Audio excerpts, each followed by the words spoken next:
Just a handful of people that would be on that list. Very few people. Vince Gill is one of those rare artists whose name alone evokes honesty, warmth, and musical greatness. Known for his golden voice, masterful guitar playing, and gentle spirit, Gill's career has defined what it means to be a true country musician. Yet behind the 22 Grammy Awards, countless hit songs, and decades of acclaim lies a story filled with heartbreak, perseverance, and deep personal loss. His life is a reminder that even the most gifted souls carry heavy burdens, and that sometimes the songs we love the most are born from pain. Early roots, from Norman, Oklahoma to Nashville dreams. Born on April 12, 1957 in Norman, Oklahoma, Vincent Grant Gill grew up surrounded by music long before he ever dreamed of stardom. His father, J. Stanley Gill, was a lawyer by trade but a passionate musician by heart, often filling the house with the sounds of his banjo and guitar. His mother, Jareen, was the family's rock, encouraging her son to follow his dreams while keeping the household grounded in love and faith. Gill's older half-brother, Bob, also played a crucial role in shaping his early love for music. Bob introduced Vince to different genres and inspired him to pick up the guitar.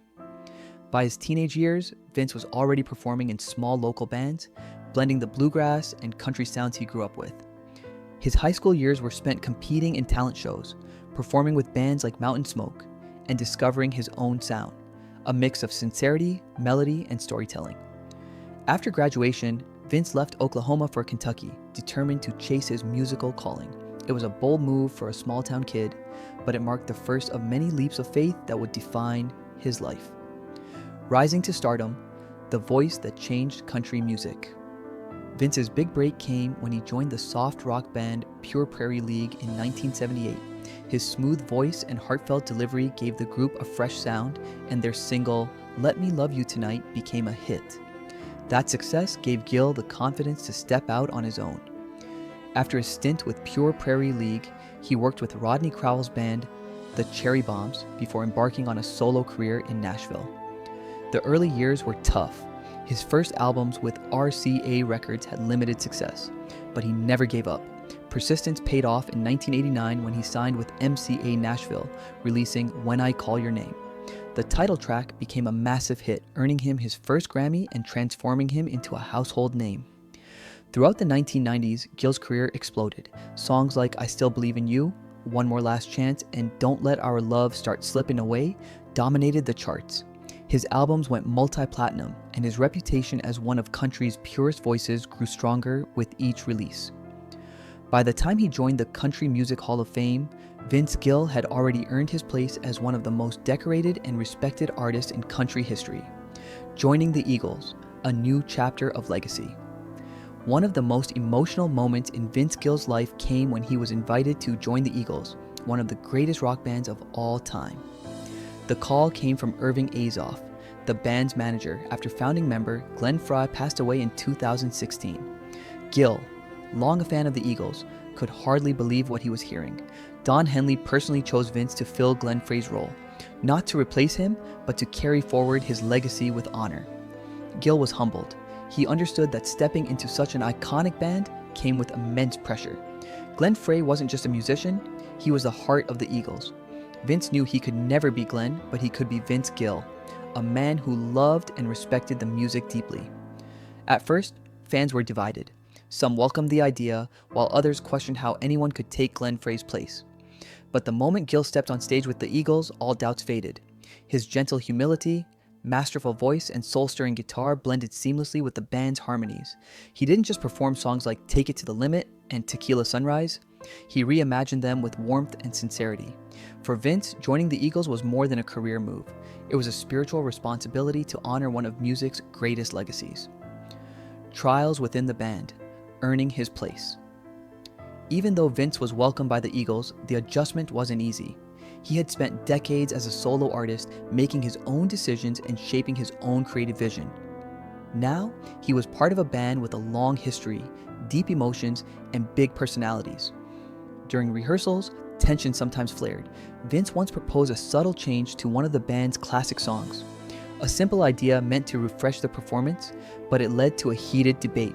For a moment, he wondered if he truly belonged. That night, alone in his hotel room, doubt crept in. The next day, Don Henley called him in for a private talk.